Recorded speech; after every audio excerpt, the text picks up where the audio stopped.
skin a lot. He was quiet, but whenever he was asked a question, he was always very polite about it. He knew what he was talking about, and so it was never something that he was rude to teachers. Like, my history teacher loved him, and my history teacher was a great person.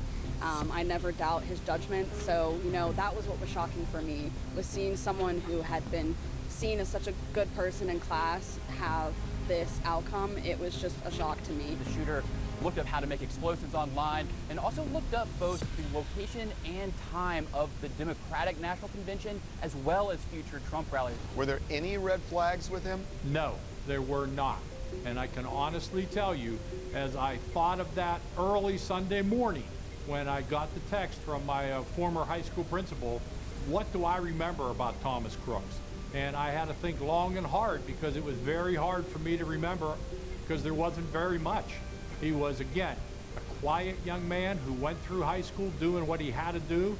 He took honors classes, he took AP classes, and he was very successful in that. But where I really saw him was in the cafeteria. So what would happen is I would go down during the lunch period and I would talk to him and other students. And I did see him down there, and he did sit by himself for a period of time because there were no other friends that he had during that lunch period. And I would say, would you like to have someone else to sit with you? And he pretty much said, no, thank you, Mr. Knapp. I'll just sit here by myself, and did a fine job with that. But that's kind of interesting, that makes him sound like a loner. Yeah, you could say that, but being a loner versus isolating himself, I think, are kind of different.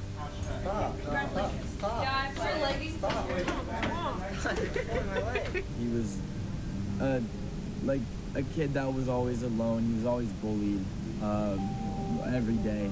He was just an outcast. Like, you could look at him and you would be like, something's a little off.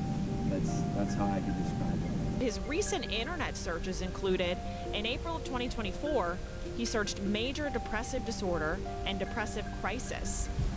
There are students who say that he had been taunted and even bullied. Do you know anything about that? I can truly say to you, in my opinion, I was not aware of any bullying that was going on. If that would occur in 20, 21, 22, in those years, bullying was really a big issue across the nation because of COVID. We had a hotline that allowed us, I think it was called Safe to Say. It allowed kids to anonymously call and talk about a bullying situation, talk about anything. And there were no records or no conversations that brought up Thomas's name. It's interesting. There are students at the school who have wildly varying impressions of him. Some say what you said, and there are others who said he was arrogant. Some say he was very politically charged. Can you speak to that? I mean, it's just interesting that as these other students surface, they're giving very different impressions of him. I would love to address that. Harvey, what I'm looking at when I think about Thomas, I'm thinking about a young man who was a quiet young man. Politically speaking, I never talked to him about politics. I never saw him wear a t-shirt regarding politics. It was shocking because, I mean, it's shocking to hear someone from your high school, that you knew of, would do something as tragic as that. It must be almost surreal for you to juxtapose the person you knew with what you have now seen happen on that Saturday. Absolutely, Harvey.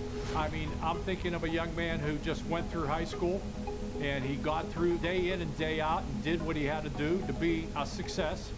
And then I turned